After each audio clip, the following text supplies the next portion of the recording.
Hola, bienvenidos una vez más a nuestra clase digital. Para el día de hoy, pues vamos a estudiar los elementos no vivos o inertes en un ecosistema. Así que prestemos mucha atención.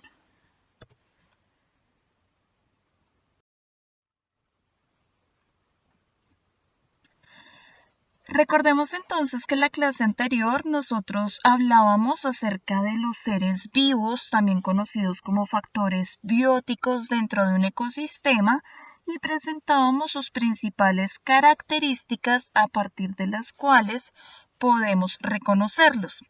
Resumiendo en grandes rasgos, podemos encontrar que los seres vivos son organismos que cuentan con la capacidad de realizar funciones vitales, tales como nacer, crecer, reproducirse, a la vez que desarrollan procesos de nutrición, circulación, excreción y respiración.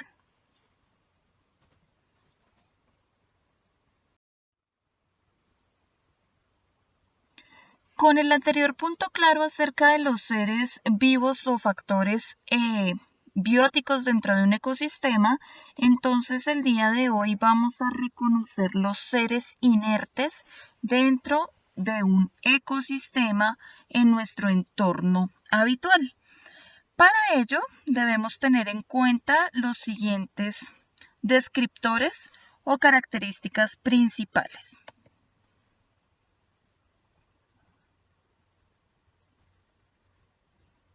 Lo primero es que los seres inertes también son conocidos como elementos no vivos y en el caso del campo de la ecología, que es el estudio natural de nuestro entorno, vamos a reconocer que los seres inertes se van a identificar con el nombre de factores abióticos o físicos dentro de un ecosistema. A diferencia de los seres vivos, los seres inertes o factores abióticos no pueden desarrollar funciones vitales tales como nacer, crecer o reproducirse, a la vez que tampoco desarrollan procesos de nutrición, excreción, circulación ni respiración. Sin embargo, la presencia de los seres inertes es muy importante ya que ayudan al desarrollo de los seres vivos o también conocidos como factores bióticos en un ecosistema. Esto lo vamos a profundizar más adelante en este video. Sin embargo, debemos tener en cuenta que algunos ejemplos claves de los factores abióticos en un ecosistema los encontramos en el caso del sol, el viento, agua, oxígeno y minerales. Resumiendo a grandes rasgos los factores abióticos en un ecosistema, como mencionábamos anteriormente, pues estos están en estrecha relación con los factores bióticos para permitirles su desarrollo, a la vez que los podemos encontrar representados en algunos recursos naturales. Recordemos que los recursos naturales los podemos clasificar en tres grandes grupos, como renovables, aquellos que tienen la capacidad de regenerarse cíclicamente, los no renovables, es decir, que pueden agotarse si no hacemos un adecuado uso de ellos porque no hay manera en que se regeneren, y los inagotables, que como su mismo nombre lo indica, pues se mantienen a largo tiempo, es decir, que no tenemos el riesgo de que en algún momento se desgasten o disminuya su cantidad. Es importante tener en cuenta que solo algunos factores abióticos son parte de los recursos naturales, porque recuerden que dentro de los recursos naturales en general también vamos a encontrar a las plantas y a los animales. Dentro de los recursos abióticos podemos encontrar entonces el aire, el agua, el suelo y los recursos minerales que están disponibles en el suelo y que son muy aprovechados por algunas bacterias y algunas plantas a partir de los cuales ellas obtienen su alimento.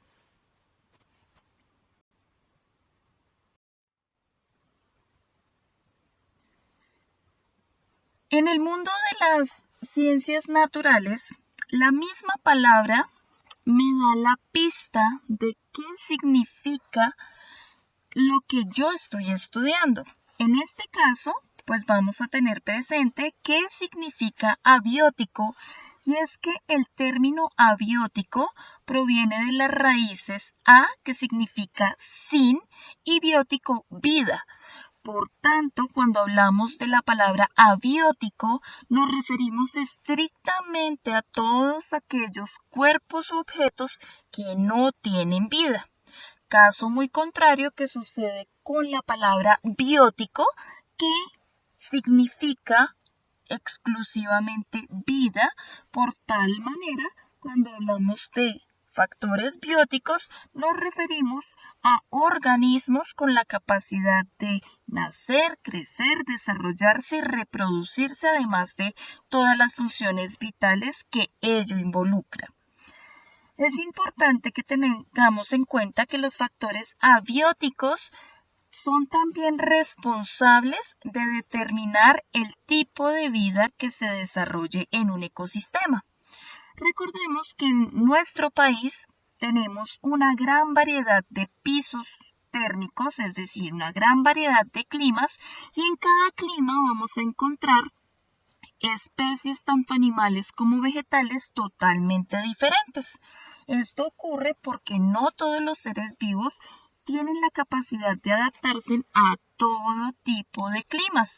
Entonces, los factores abióticos, como la cantidad de sol que hay en una región, la cantidad de lluvia o la cantidad de agua disponible, limita el tipo de vida que va a llegar a ese sector, porque solo podrán sobrevivir en estos lugares aquellas especies animales o vegetales que puedan mantenerse a lo largo del tiempo con los recursos que un lugar natural les genere.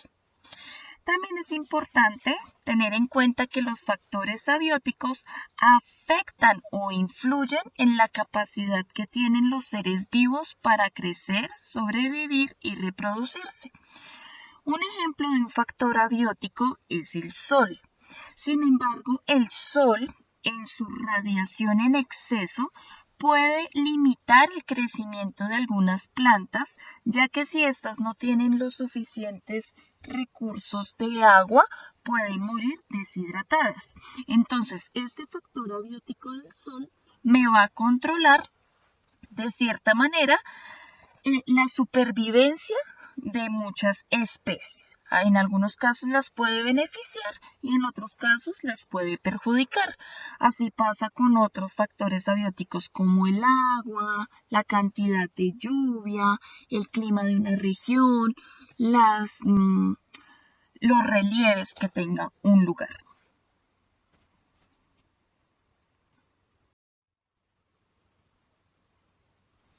Tenemos dos ecosistemas muy importantes, que es el ecosistema terrestre y el ecosistema acuático. Dependiendo del tipo de ecosistema en el que nos encontremos, pues van a tener sus propios factores abióticos. Por ejemplo, en los ecosistemas terrestres, los factores abióticos que más influyen en ellos van a estar asociados con el clima, el suelo, la disponibilidad de agua, que la podemos medir en la cantidad de lluvia que cae en ese lugar, el relieve y la altitud que tiene ese sector. En el caso de Colombia, Bogotá, nuestra ciudad, se encuentra a una gran altitud. Por eso es que tenemos un clima totalmente diferente a otros lugares de clima cálido donde su altitud es menor.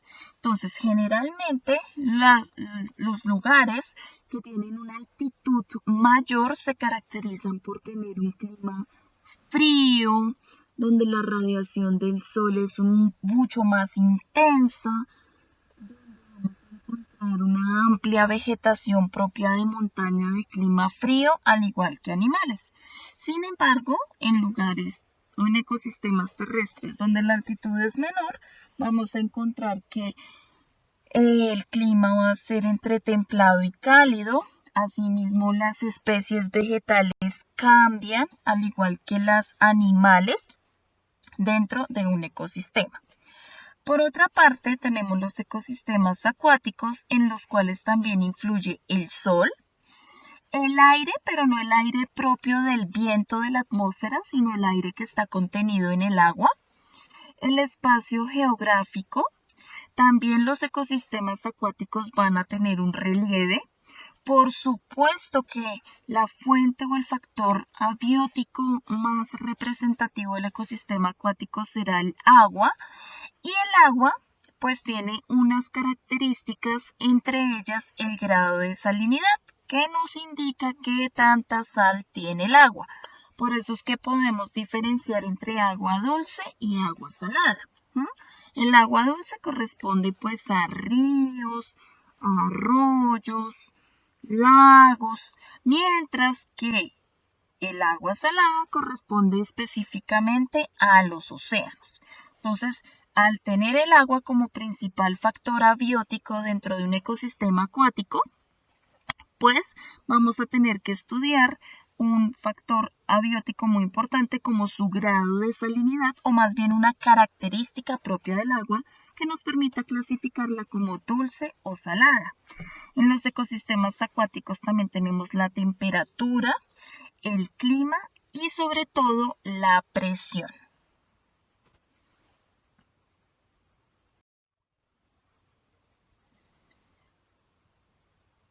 Como podemos reconocer, hay una gran variedad de factores abióticos. Sin embargo, estos tienen importancias diferentes en cada ecosistema y para cada grupo de seres vivos. En este video pues vamos a abordar dos factores abióticos y vamos a resaltar su principal importancia.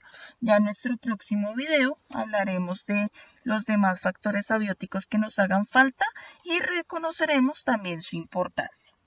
Iniciamos entonces con el primer factor abiótico, que es la luz, también conocida como la energía del sol. Este factor abiótico es esencial para el proceso de fotosíntesis, el cual solo lo pueden desarrollar las plantas, ya que es por medio de la fotosíntesis que la planta puede fabricar su propio alimento. Hay otra especie de ser vivo que también puede hacer fotosíntesis, que son unas bacterias llamadas bacterias fotosintéticas. Es importante tener en cuenta que la radiación o la energía del sol favorece también el crecimiento de diferentes plantas, tanto acuáticas como terrestres. En el caso de las plantas acuáticas tenemos una llamada fitoplancton, que son unas plantas muy pequeñitas que crecen sobre la superficie de todo recurso hídrico como ríos, arroyos, mares, lagos, y ellos se nutren principalmente de la energía del sol, ya que gracias a esa luz que reciben es que ellos pueden fabricar su propio alimento y así poder sobrevivir en estos medios netamente acuáticos. También es importante tener en cuenta que los factores abióticos como la energía del sol proporcionan en los otros animales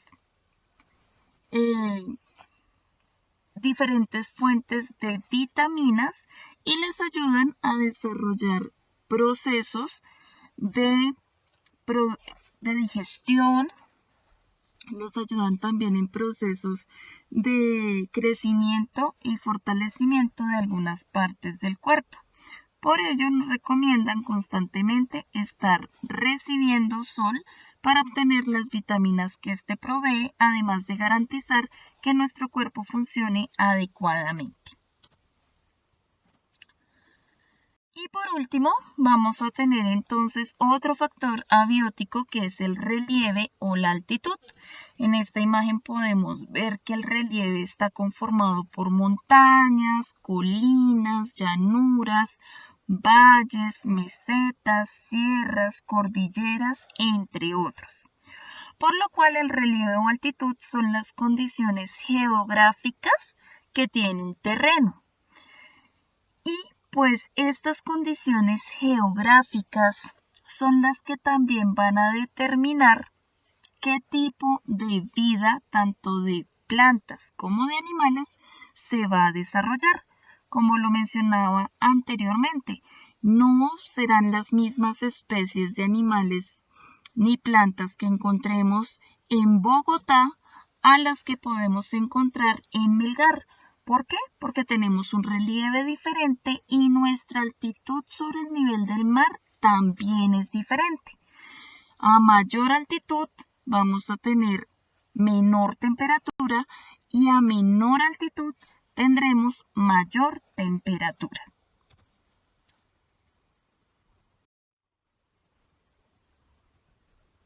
Por último, pues ya para terminar nuestro video, les recomiendo tomar nota del video de la clase, estudiar para quiz que se desarrollará en nuestra próxima sesión en línea y realizar el taller propuesto en los tiempos establecidos.